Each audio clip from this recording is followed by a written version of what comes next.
Production and trade are among the fundamental engines of economic growth in a globalized world economy. However, one critical aspect stands out: the connection between production and environmental pollution. This visual series is part of the SMEP program, established by the United Kingdom's Foreign, Commonwealth and Development Office in partnership with UNCTAD. Through these episodes, we'll analyze the role of exports in industrial pollution caused by important manufacturing sectors in the Sub-Saharan Africa and South Asia regions. Plastic pollution is also on our radar. Using evidence generated by the SMEP program, we'll indicate ways to solve this problem, which is critical for the local population and the entire planet.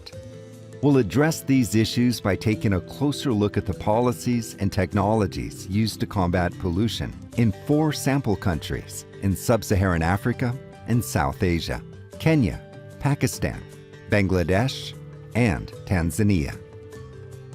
Located in East Africa, the United Republic of Tanzania attracts tourists from all over the world with idyllic beaches, remarkable landscapes, which include the famous Mount Kilimanjaro, and abundant biodiversity. So let us have a look at the country's economy figures. The United Republic of Tanzania exported $4.4 billion worth of manufactured goods in 2020. The analysis highlights the importance of the food and beverage sector in the country. It's a very diversified sector with significant economic influence. The sunflower was introduced to the region during colonial times and is one of the most high-valued and exported vegetable oils in the world. Thanks to the significant amounts of sunflower oil production, a large amount of residue is produced, and this is used in the country's sunflower oil cake industry, creating jobs and generating growth. Sunflower oil industry in Tanzania currently is growing because of the 2 major things. One is because of the demand from the livestock sector. Tanzania being the second largest country in the number of the population of cattle in Africa. Production aimed at foreign markets, however, causes significant environmental impacts, especially energy consumption, water consumption, solid waste, and wastewater generation. It has a clear impact on marine ecotoxicity resulting from emissions of fertilizers and pesticides, as well as emissions of heavy metals in the transport phase. An example is with the issue of mercury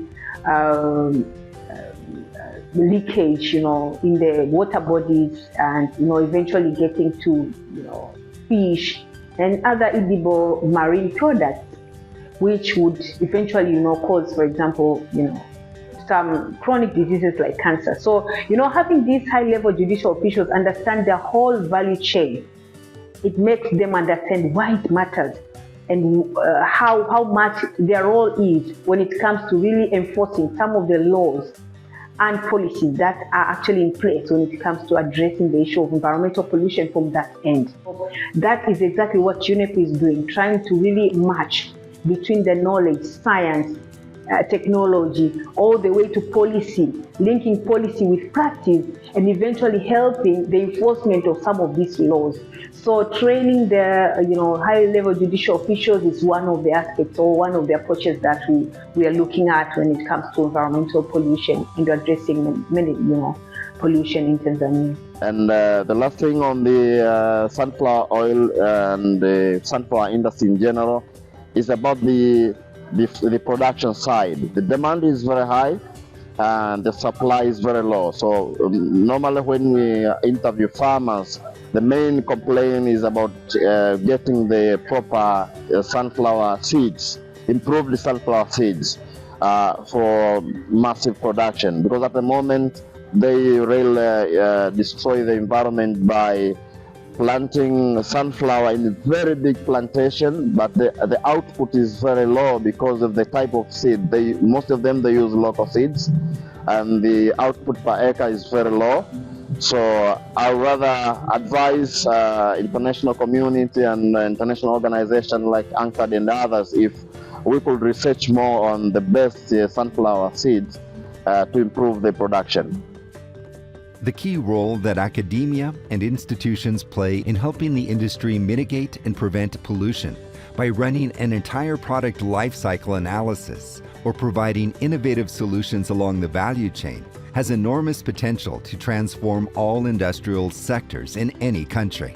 There's quite a huge impact to the environment across the value chain of the sunflower oil production, and it is quite huge. So since moving to this kind of adopting alternative solutions, we can see that people are actually taking that action at their hands. For example, in soliciting support from the institutions like universities in the research industry to come up with solutions, innovative solutions that can help the public. For example, in the markets, for example, in the local startups, we sort of like engage them. I would say four areas that we are really focusing on.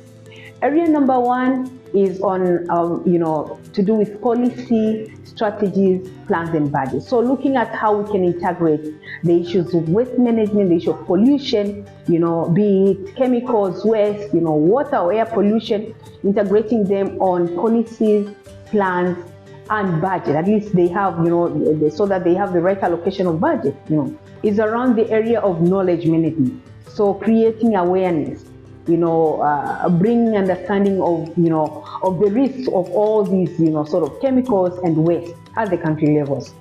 But area number three is also to do with specifically, sharing knowledge or, supporting with, environmentally sound technologies. And of course, linked to this is with the issue of, reduced manufacturing, use, and disposal of this kind of waste, okay? So these two are actually linked together. The issue of alternative technology and the issues of reduced manufacturing, use and disposal of, hazardous chemicals. So these are the four areas that UNEP is looking at when it comes to this. This is how SMEP works, identifying challenges by listening to local voices and funding the development and implementation of solutions to the industrial pollution in targeted regions.